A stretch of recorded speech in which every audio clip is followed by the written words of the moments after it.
When I woke up that morning, the house was unnervingly still. Initially, I thought Bob had gone out for a morning jog or maybe headed out to grab breakfast. But as I wandered through the house, a heavy, uneasy feeling settled deep in my chest. Every drawer, every closet, every shelf was empty. His clothes, his shoes, even the framed photographs of us together had disappeared. It was as though he had never existed in this house at all. My hands shook as I fumbled with my phone, dialing his number repeatedly, only to be met with silence. No missed calls, no messages, nothing. He was just gone. I collapsed onto the edge of the bed, staring at the empty space where his nightstand once stood, trying desperately to piece it all together. How could someone I loved so deeply, someone with whom I had built my life, just vanish without a single word? Bob and I had met 3 years ago at work. I was a fresh intern, eager to make my mark, while he was already a manager, confident, ambitious, and undeniably attractive. At first, I tried to keep things professional, but it was impossible to ignore the way he looked at me. There was something magnetic about our connection, something that couldn't be dismissed. I remember one evening, working late on a project. The office was silent, save for the rhythmic click-clack of our keyboards. I glanced up and caught him staring at me. "You know, Linda," he said, leaning back in his chair, "I don't think I've ever met anyone as determined as you." I laughed nervously, trying to ignore the way my heart raced. Determined or just stubborn? I teased. "Maybe a little of both," he grinned, his smile effortlessly charming. "But I like that about you." That was the moment everything changed. We began spending more time together, working on projects, grabbing lunch, and lingering over conversations long after work had ended. The attraction between us grew until one night, after an office party, he kissed me. 8 months later, we were married. It felt quick, but also natural. We were happy, genuinely happy. When Bob received a job offer from a competing company that came with a salary double what he was making, we took it as a sign to elevate our lives. We moved into a larger house, envisioning a future together, but things began to shift soon after. A couple of months later, I got promoted. It was the opportunity one had been striving for, but the role was more demanding than I had ever anticipated. Long hours at the office became routine, and I found myself constantly overwhelmed by the pressure. I started turning to alcohol to cope. At first, it was just a glass of wine after work, something to relax. But before I knew it, 1 glass turned into 2, then 3, until I was drinking almost every night, convincing myself I had control. Bob noticed the change. One evening, as I poured myself another glass, he spoke up. "Linda, I think you're drinking a bit too much." I scoffed, swirling my wine. "I'm fine, Bob. It's just been a stressful week." "It's always a stressful week," he countered gently. "I'm just saying maybe you should take a break." I rolled my eyes, brushing off his concern. I know my limits. But deep down I didn't. My dependency on alcohol spiraled out of control. My sleep suffered, my work began to slip, and worst of all, my relationship with Bob began to fray. He tried to help, but I pushed him away, too embarrassed to admit that I needed help. It wasn't until one morning, staring at my reflection in the mirror, pale, bloodshot eyes, exhaustion written across my face, that I realized the truth. I needed help. The decision to seek treatment wasn't easy, but it was essential.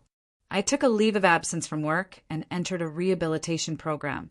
Therapy forced me to face the deeper reasons behind my addiction, the constant pressure, the fear of failure, and the relentless need to prove myself. It was a difficult process, but with the support of professionals, my friends, and most importantly, Bob, I made it through. Through it all, Bob never left my side. Even at my lowest, he was patient, understanding, and never once made me feel like I was beyond saving. When he proposed to me early in our relationship, I said yes immediately, but after everything we had been through together, I knew in my heart that I had made the right choice. Bob was my person, my home. Our wedding was beautiful, though modest, as we had used most of our savings on my treatment. We knew we needed to get back on track financially, so I agreed to return to work. When I reached out to my company, they welcomed me back and offered me my old position. It felt like a fresh start. Everything seemed to be going well until I learned I'd be working under a new manager named Henry. Bob had worked with him before and didn't have a good opinion of him. "That guy's bad news," Bob warned the night before my first day back. "He's manipulative, power-hungry, and will throw anyone under the bus to get ahead. Just be careful, okay?" I nodded, but I wasn't one to judge someone based on second-hand opinions. "I'll keep my guard up, but I want to form my own opinion. Maybe he's not as bad as you think." Bob sighed, unconvinced. "Just promise me you'll watch your back."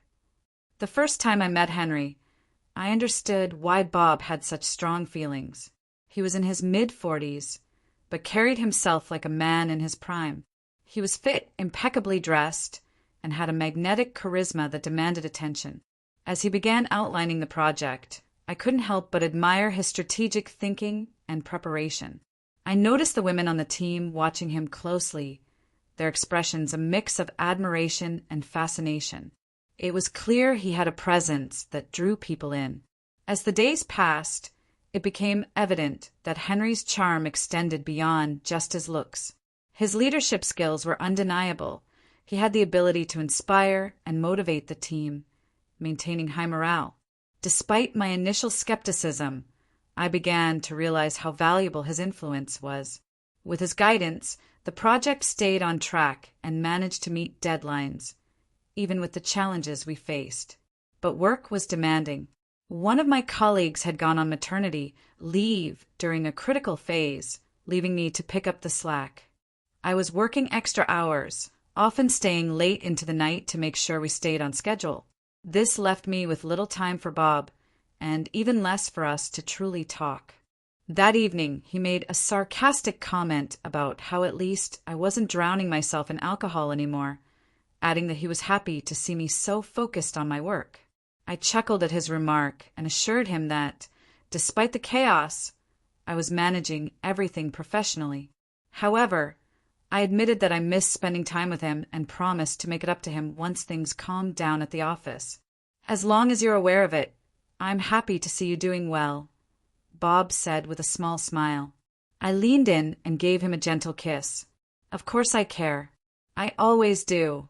And I can't wait to spend more time with you again." Bob smiled warmly. "I know how dedicated you are to your job, and I really appreciate that. We'll have plenty of time together once things settle." His understanding reassured me, and I began to look forward to the moment when we could finally relax and enjoy each other's company without work hovering over us. I thanked him for his patience and support, letting him know how much his encouragement meant to me. I also admitted that the workload had been overwhelming, and I truly appreciated his kindness during this busy time. Bob nodded sympathetically. "I know how important your work is to you, but don't forget to take care of yourself, too. Once everything calms down, we'll plan something special." His words filled me with gratitude, making me appreciate him even more. The past month had been exhausting, with so much responsibility on my shoulders to keep the project on track. Henry, always the dedicated leader, would frequently check in with me after hours to ensure everything was on course, making sure no detail was overlooked. As the project deadline approached, work began to consume every part of my life. I found myself bringing work home, constantly glued to my phone, responding to Henry's endless messages and calls at all hours. When I couldn't sleep, I would get up in the middle of the night to work, knowing Henry was always just a call away. He had reassured me that I could reach out to him anytime if I needed help, and together we'd ensure the project was completed on time.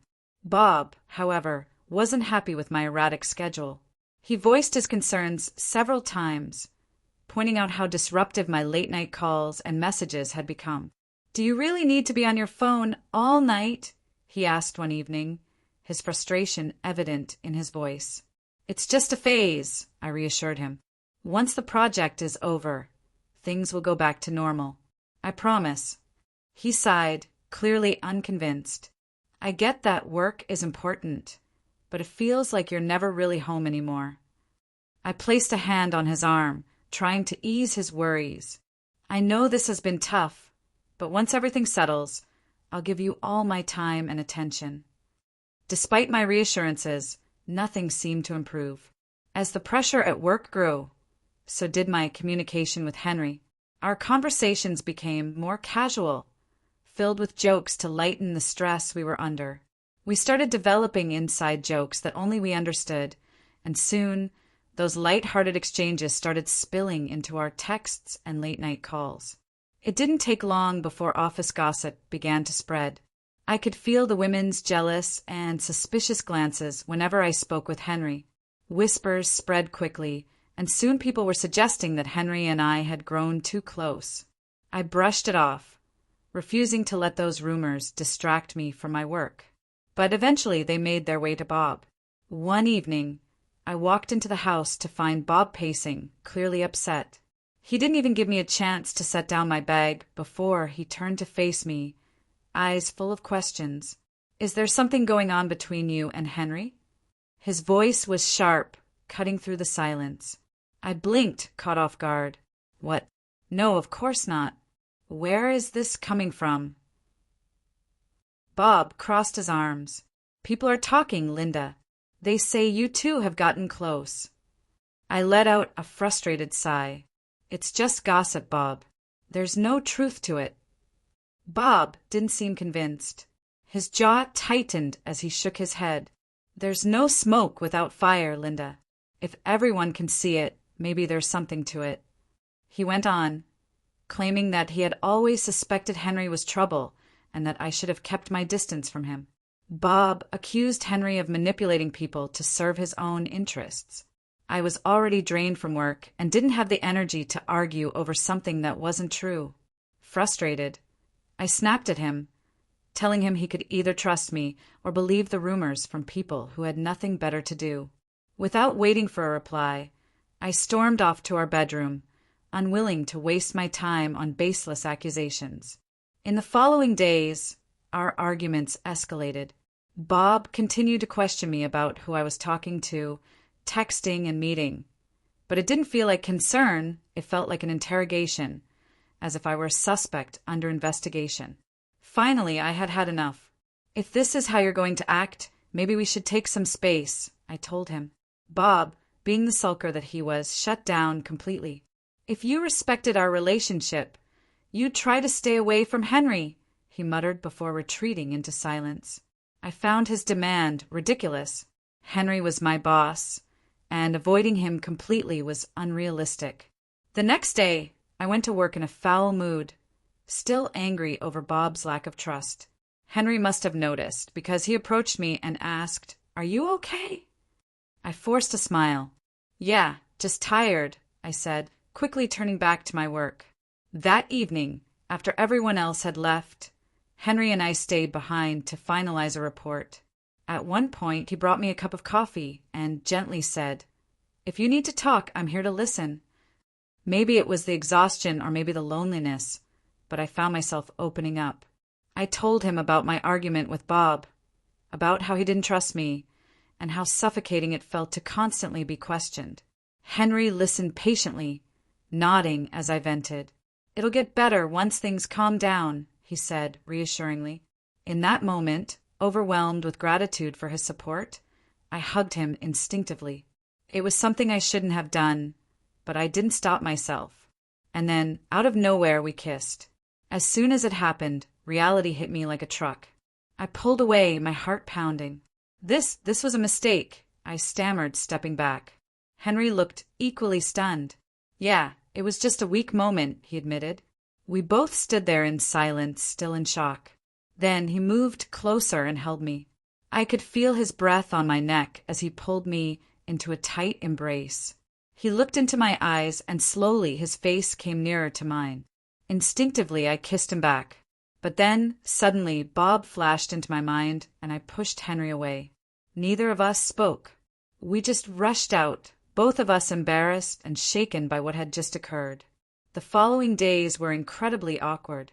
We both avoided unnecessary interactions, silently agreeing to give each other space to process what had happened. We both knew we'd have to address it at some point to maintain our professional relationship. Meanwhile, things with Bob remained tense, and with Henry pulling back, I felt completely alone. I had no one to confide in. The guilt, frustration, and exhaustion began to eat me up. From the inside, I realized that the first step to setting things right was to repair my relationship with Bob. My marriage was my top priority. If things were good between us, I would be in a better frame of mind to handle everything else. By mid-December, our project was nearly finished, and the workload had started to ease. With a bit of breathing room, I took the opportunity to take the first step in mending things with Bob. That evening, I made a special dinner, setting the table exactly how he liked it, hoping to create the perfect atmosphere for reconciliation. I knew Bob had never been fond of Henry, which made it hard for him to see the situation clearly. On top of that, the rumors circulating only fueled his suspicions. Once we sat down, I looked him in the eye and spoke the truth. He was the only man I had ever truly loved. Henry was just my boss, and everything between us was strictly professional. I assured Bob that as soon as this project was done, I would request a transfer to a different team so he could feel more comfortable. Hearing that seemed to ease his doubts, and for the first time in a while, we had an honest and open conversation.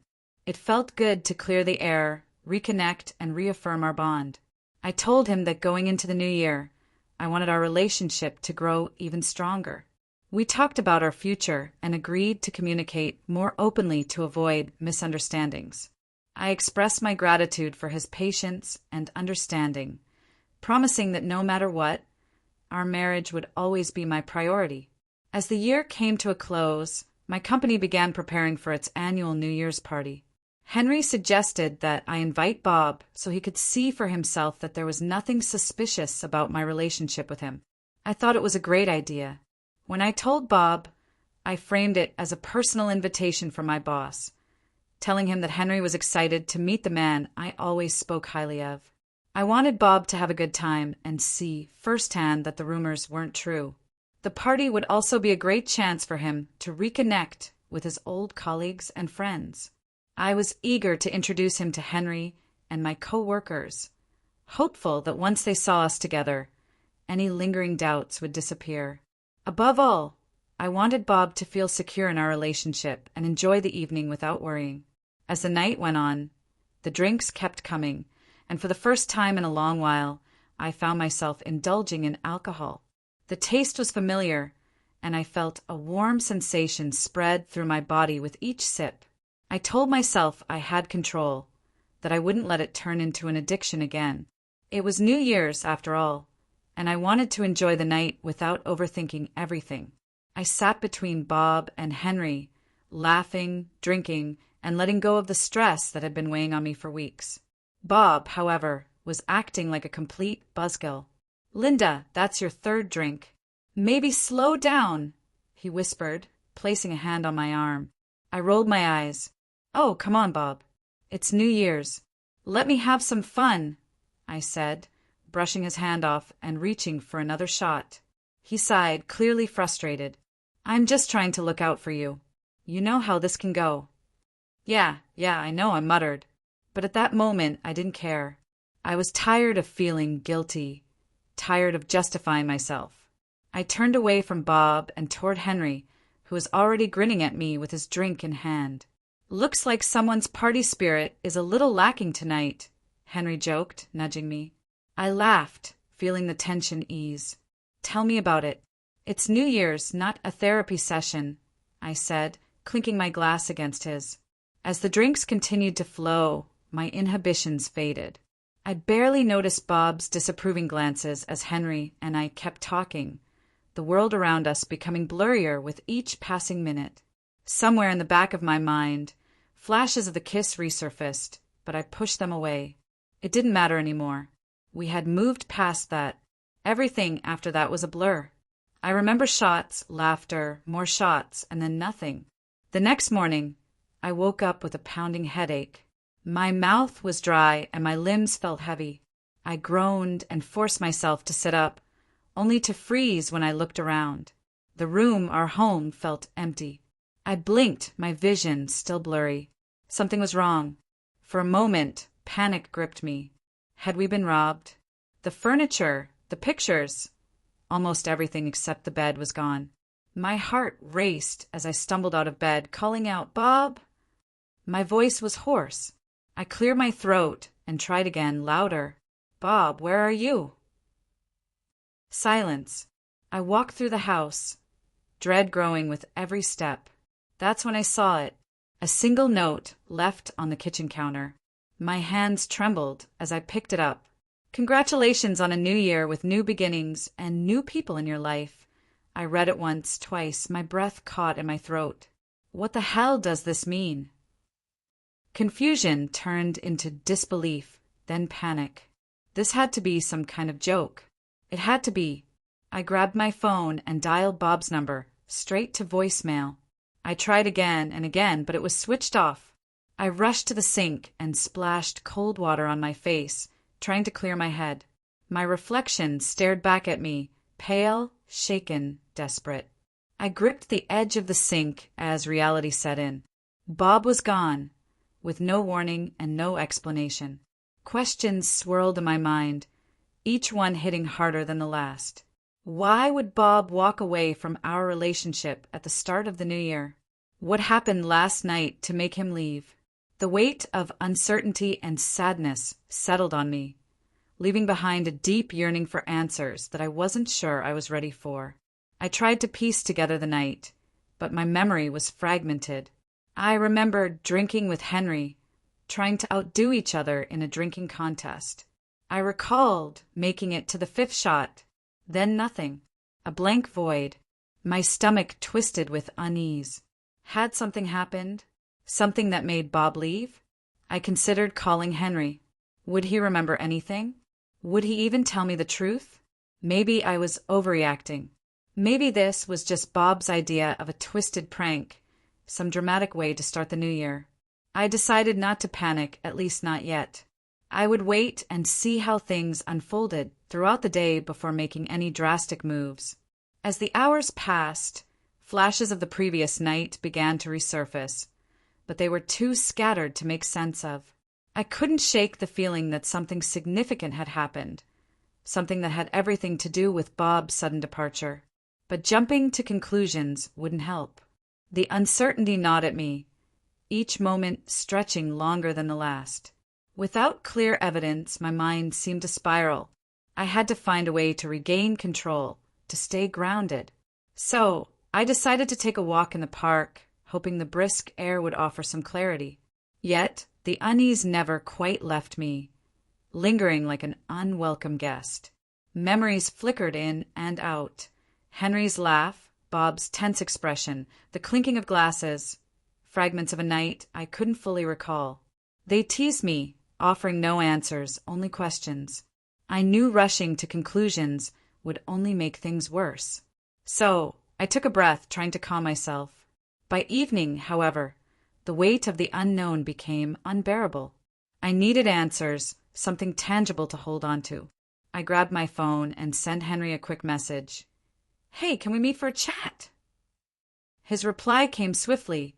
"Of course. Where?" After a moment of thought, I sent him the details of a small, quiet cafe nearby. I needed a little time to gather my thoughts, sober up fully, and prepare for what was to come. 2 hours passed before I arrived, ordered a strong coffee, and settled into a seat. The warmth of the cup helped, but my mind was still a whirlwind, bouncing between possibilities. When Henry walked in, his smile was easy, his manner relaxed, as if nothing was amiss. He opened his arms in a greeting, but something in me stiffened. Why was he so casual?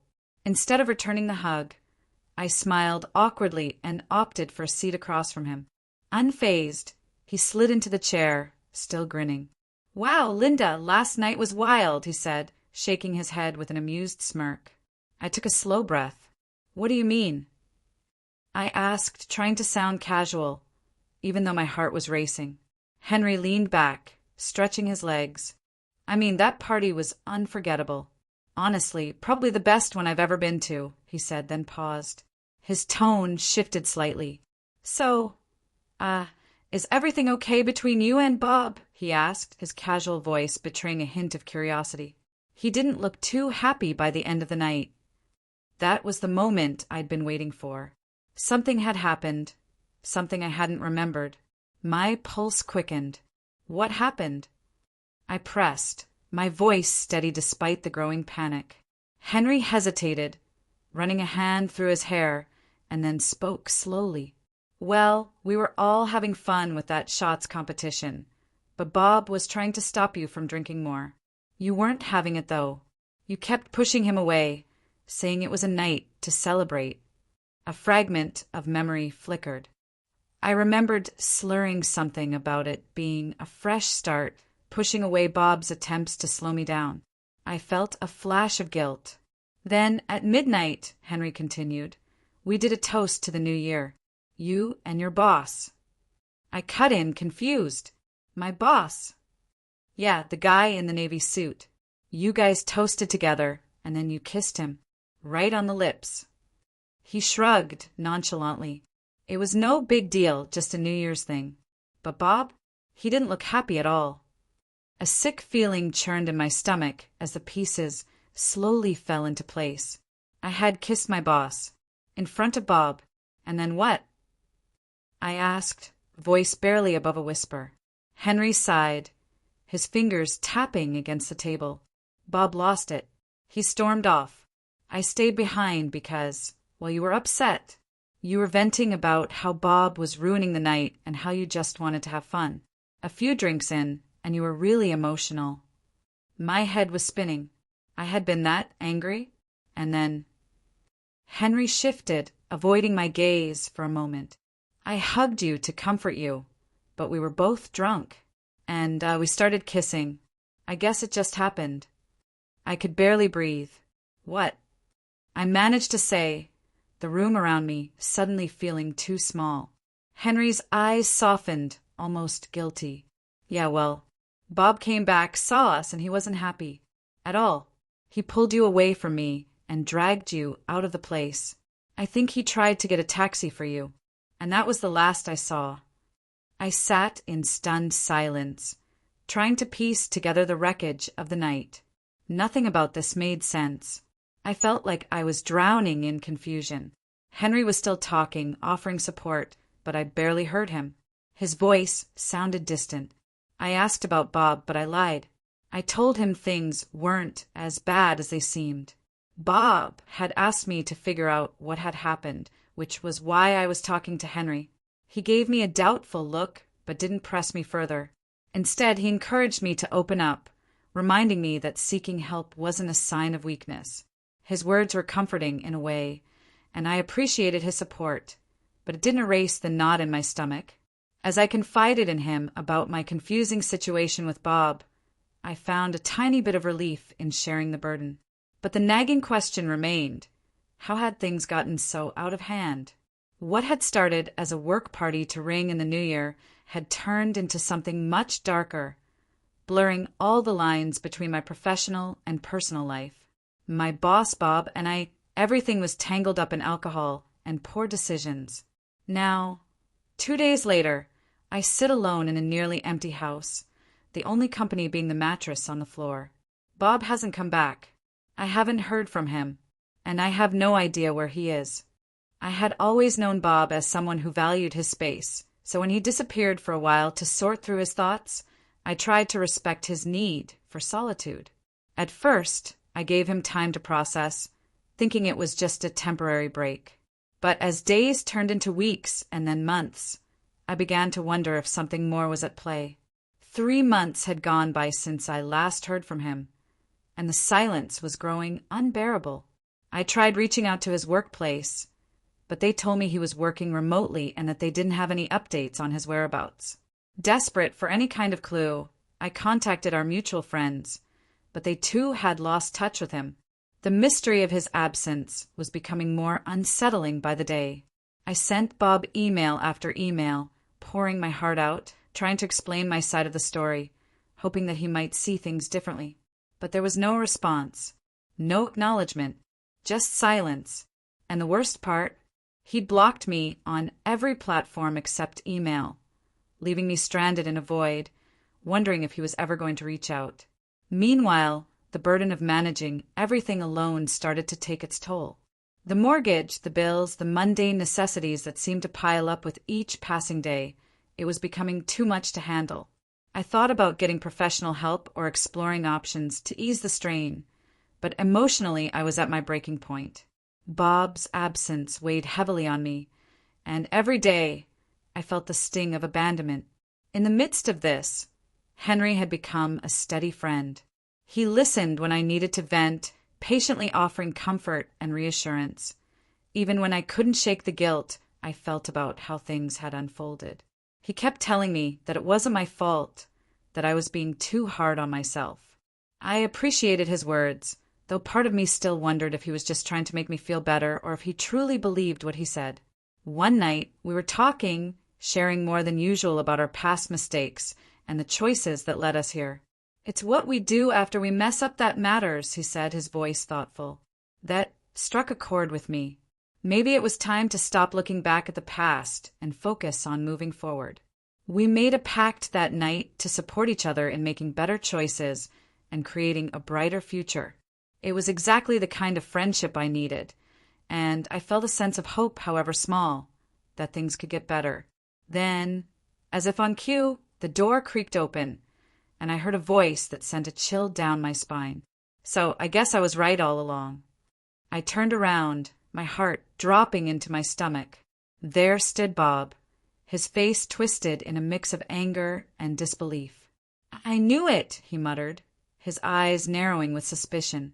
"You lied about not having an affair with Henry. I can see it now." My mind went blank, and I froze in place. I couldn't even process what he was saying. Bob, standing there in the doorway, looked nothing like the man I once knew. His eyes were filled with rage, and his voice was full of contempt. "Bob, you've got it all wrong," I pleaded, my voice trembling as I stepped toward him. But he took a step back, eyes blazing. Henry stood beside me, trying to intervene. "Bob, it's not what you think." But Bob wasn't listening. He let out a sharp, humorless laugh. "Oh, really? Because it sure as hell looks like it." His fists were clenched at his sides, his body tense with anger. I had never seen him like this before. So reckless, so unwilling to listen to reason. His manic energy was overwhelming, and I realized with a sinking feeling that nothing I said would change his mind. I attempted to reason with Bob, to make him understand, but it was futile. He wasn't in a listening mood. Bob informed us that he had been observing our interactions and had noticed Henry's frequent visits. He even hinted that Henry might have a spare key to the house. That was the breaking point for me. I snapped, furious, telling Bob I was done with his unfounded accusations. If he couldn't stop doubting me, then he could just leave. His reaction was a sarcastic laugh, mocking my frustration. "You've become quite the actor," he sneered, before turning and walking out. As the door slammed shut behind him, my composure collapsed. I crumpled to the floor, tears flooding my face. I never imagined Bob could be so shallow, so unwilling to see the truth. 6 months passed since that argument. I had hoped that after expressing my frustration, Bob would take some time to think things over and eventually return. I was wrong. Instead, he became even more bitter. He sent me letters, claiming to have people keeping tabs on me, insisting he knew everything about Henry and me. At first, his words unsettled me, but I soon realized the best thing to do was to ignore him. The less I reacted, the less satisfaction he got from trying to provoke me. Gradually, the letters grew less frequent, and I began to think he had finally moved on. One evening, after returning from work, I sorted through my mail, setting everything aside to check later. As I went through the bills, I spotted an envelope with handwriting I instantly recognized. My heart stopped. It was Bob's handwriting. My hands trembled as I opened it, half expecting another angry accusation. But, to my surprise, the letter started with "To my loving wife." For a brief moment, Hope flickered inside me. I thought maybe, just maybe, this was his way of apologizing. Smiling despite myself, I eagerly pulled out the letter, but as I read the contents, my smile faded. Divorce papers. My hands shook as I read the words. I could barely process what I was seeing. A wave of emotions hit me. Anger, confusion, sadness. I knew things were bad, but I never expected this. Questions bombarded my mind. What had gone wrong? Why had Bob chosen this path instead of sitting down to talk it out? Reality crashed over me. Everything was about to change. I searched for an address on the letter, hoping to find some clue as to where Bob had gone. If I could find him, maybe we could sit down, talk, and perhaps fix things. Even after everything, the accusations, the cruelty, I didn't want our marriage to end like this. But that one reckless mistake on New Year's Eve had set everything in motion. And now I was left dealing with the fallout. One mistake, being drunk and kissing my boss, had turned my life upside down. I never anticipated Bob's reaction. His retreat, his bitterness, and his abandonment without seeking an explanation. Now, I was left trying to make sense of his extreme response and salvage whatever was left of our marriage. This experience has been a stark reminder of how a single lapse in judgment can destroy years of trust. It has shown me the importance of protecting the sanctity of a relationship and maintaining clear boundaries between work and personal life. Alcohol, professional relationships, and personal vulnerability are a dangerous mix, and it led to consequences I never saw coming. I've learned the hard way that blurring these boundaries can have serious repercussions, not just for my relationship, but for my own well-being. Now, let's look at things from Bob's perspective. As the saying goes, if you play, you have to pay. Linda was warned, but she didn't listen. A man can only love so much, and beyond that, he's just setting himself up for humiliation. Before filing for divorce, I needed to confirm something. If I left Linda's life, would she even notice? Would she try to make things right and fight for our marriage? Unfortunately, she didn't. I made sure to gather all the evidence before taking the final step. The security footage from the office party, the witnesses, and the undeniable proof of Linda's actions. All of it left no room for doubt. When I finally filed for divorce, I made sure Linda knew exactly why. I had no reason to justify or defend myself. There was no angle for me to spin the situation, no way to play the victim. A day after I filed for divorce, I received a call from her attorney asking if I would meet to discuss things. I agreed, but I wasn't going in unprepared. I brought my own lawyer along. As soon as we sat down, Linda launched into her typical performance. "Bob," she said, her voice quivering, "I made a huge mistake. I was drunk. You know, I never meant for any of this to happen." I didn't even flinch. Calmly, I reached into my bag, pulled out the photos from the party, and set them in front of her. Her face turned pale as she stared at the images, her hands trembling slightly. "I don't want to hear excuses, Linda," I said coldly. "You made your choices. Now, you'll have to face the consequences." She opened her mouth, probably to argue, to beg for sympathy, but I interrupted. "If you choose to fight this, these," I said, tapping the stack of photos, "will be sent to the company's headquarters." Her eyes widened. "You wouldn't," she whispered. I leaned back in my chair, eyes locked on hers. "Try me." I was done with her. All I wanted now was for her to disappear from my life. No more drama, no more lies. The divorce proceedings were quick.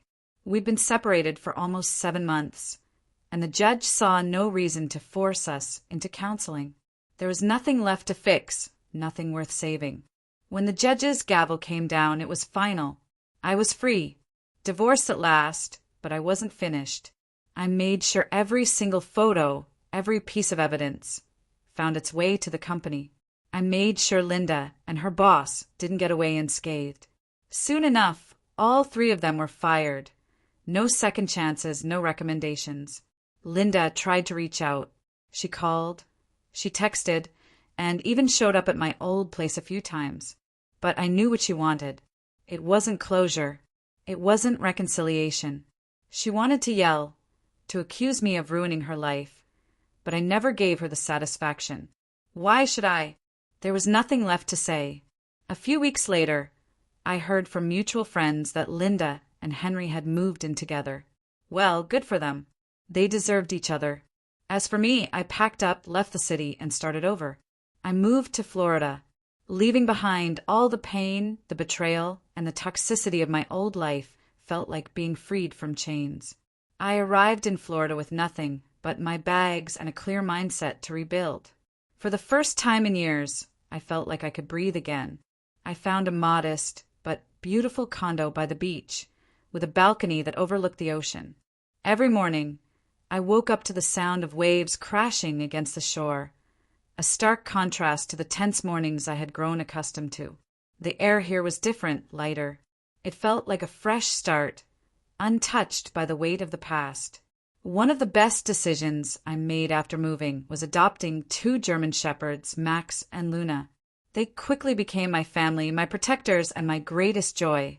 Max was fiercely loyal and always on alert, while Luna was playful and had a knack for stealing my socks when I wasn't looking. They gave my life new purpose, forcing me to get up early for walks on the beach and filling my days with their unconditional love and companionship. I focused on myself. I hit the gym, started running, and even gave surfing a try. I wasn't great at it, but it didn't matter. I was having fun. I reconnected with old friends and made new ones, people who saw me as just Bob. Not the guy with the unfaithful wife, not the man who walked away from his marriage, just me. One evening, while grabbing coffee at a quiet cafe near the beach, I met someone. Her name was Emma. She was different, confident, funny, and completely uninterested in playing games. We started talking, and before I knew it, hours had passed. It felt easy, like we'd known each other forever. We took things slow. Neither of us was in a rush. She loved dogs, and Max and Luna took to her immediately, probably even more than they liked me. Watching her laugh as Luna tried to climb into her lap or seeing Max sit protectively next to her made me realize something important. I wasn't just moving on. I was finally living. Now, when I look back, I don't feel anger or resentment anymore. Linda is a chapter of my past that's closed, and I have no intention of reopening it. I used to think love was about endurance, about proving your worth to someone who didn't appreciate it. But I was wrong. Love shouldn't feel like a battle. It should feel easy, natural, and real. For the first time in a long time, I'm truly happy. I have a home, 2 loyal dogs, and a woman who sees me for who I really am, not who she wants me to be. And this time I know I deserve it.